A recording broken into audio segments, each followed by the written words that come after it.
Social মিডিয়াতে একটা বিষয় লক্ষ্য করছি যে পিরোজপুরে 5টি বাস রিকুইজিশন করে আনা হয়েছে এবং এক ধরনের অ্যালিগেশন আসছে যে পিরোজপুরের যে ডিসি যে ডিস্ট্রিক্ট কমিশনার মহোদয়ের যে অফিস এটা এই রিকুইজিশন করতে হেল্প করেছে এবং পুরোপুরি এইটার কিছু অ্যালিগেশন আমাদের উদ্দেশ্য যে এই ক্ষেত্রে ইন্টারিম গভর্নমেন্ট এখানে হয়তোবা এই বাসগুলো রিকুইজিশন করতে হেল্প করেছে।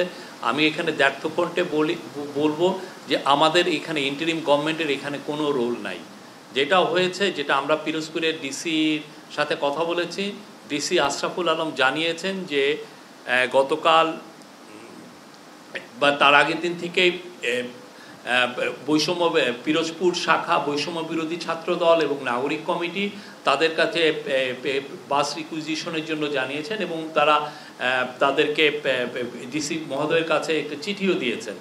এবং সাথে যেটা হয়েছে যে তারা যারা আহত হয়েছিলেন জুলাই আগস্টের গণঅভ্যুত্থানে এবং যারা দুইটা নিহতদের পরিবার তারা সবাই এসে তাদের কাছে রিকোয়েস্টটা করেছিলেন। সেই রিকোয়েস্টের প্রেক্ষিতে এবং এক ধরনের প্রেশারের প্রেক্ষিতে তারা 5টি বাস রিকুইজিশন করাতে হেল্প করেন, কিন্তু এই বাসগুলোর কোনো ধরনের কোনো পেট্রোলের খরচ বা এটা যাতায়াতের খরচ কোনো খরচ এই ডিসি অফিস থেকে দেওয়া হয়নি। এখানে কোনো মনিটরিং ইনভলভমেন্ট ডিসির কর্তৃপক্ষের মধ্যে ছিল না এবং আমরা দেখছি যে এই ধরনের ঘটনা আরও কোথাও রিপিট হয়েছে কিনা।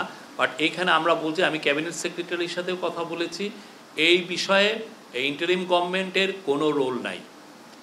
ইন্টারিম গভর্নমেন্ট এখানে কাউকে, ইন্টারিম গভর্নমেন্ট মনে করে সমস্ত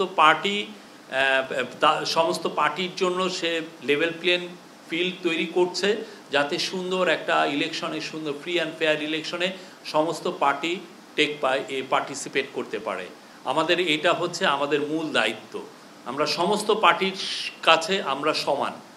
তো সেই জায়গায় আমরা মনে করে যে এই ধরনের ইন্টারনেটে যেটা বলা হচ্ছে আসলে সেটার মধ্যে বেশিরভাগই অতিরঞ্জিত আমরা মনে করি।